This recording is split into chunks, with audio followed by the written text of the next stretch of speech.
Previously, we spoke about mechanical, emotional, and chemical stress. So those are our three stresses in life, and what is important to note at this point is that it doesn't matter which one of these you're going through, you're always going to have a muscular reaction to it. So in mechanical stress, it's quite obvious because you're using muscle, but emotional stress is not always that obvious. So I'm going to say to you, try blinking without using muscle. What happens when you get a fright? Your muscles contract, they go quite tight, and then when you relax again, they let go again. So we're having this contracting and relaxing a muscle all the time in response to everything that's going on around you. Even if you hear a noise outside and you don't really know what that noise is, you're going to go quite tight until you realize, oh, it's a neighbor's cat, and then you relax.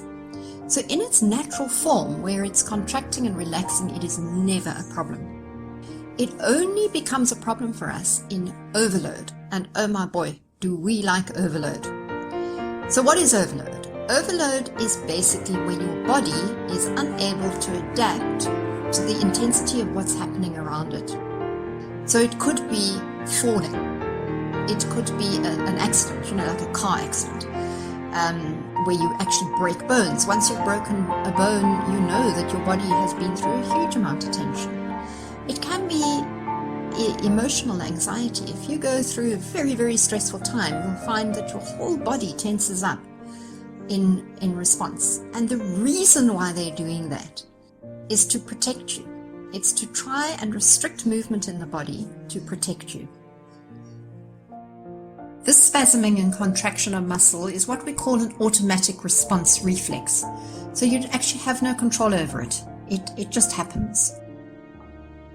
Our nerves go from the spinal column to muscle. They go to dermatome.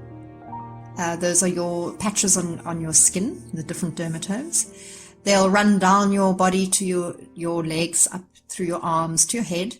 They also go to help control with organs.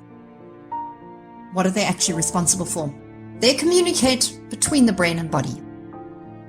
They're also responsible for involuntary and voluntary movement of muscle. So involuntary movement of muscle would be something like if you touch a hot plate, your hand will jump away before you actually realized you've burnt your fingers. Voluntary movement would be deciding you want to put your hand above your head, you're voluntarily going to do that. Both of those actions take place because of nerves.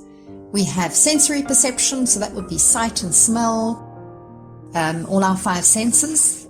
They're responsible for our breathing, thank goodness, because otherwise we'd probably die if we were responsible for that. Heart palpitations, and most of our nerves pass through the spinal column.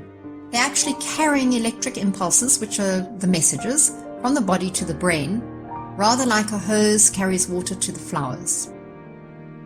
So it is highly possible that if we've got all this tight muscle, it could be interfering with the communication of these nerves. And in turn, the body starts, its whole healing capacity starts degenerating and becoming not quite efficient as it should be. So in a nutshell, that is how stress starts to affect our health.